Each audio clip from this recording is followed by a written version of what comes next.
Well, it's quite a unique storm, and that's what we live for as Great Lakes surfer. We're always looking for those windstorms, and that's pretty intense. I have to say, that's extremely intense, but that's what is required for the Great Lakes to get wave. And I know I have friends all over Lake Ontario here, upstate New York. A lot of friends are surfing and enjoying the beauty of nature in those extreme conditions. Lake Ontario is very deep, has a lot of history with the French, the British, the Indian, just a beautiful place, and that's just where I live.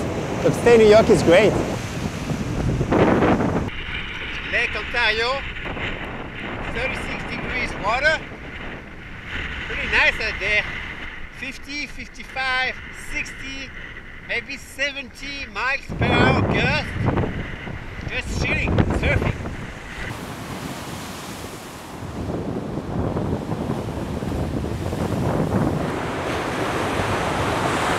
I try my best to just catch a wave, but there's a lot of current. I'm sure you can see. It takes a lot to stay at the same place, right?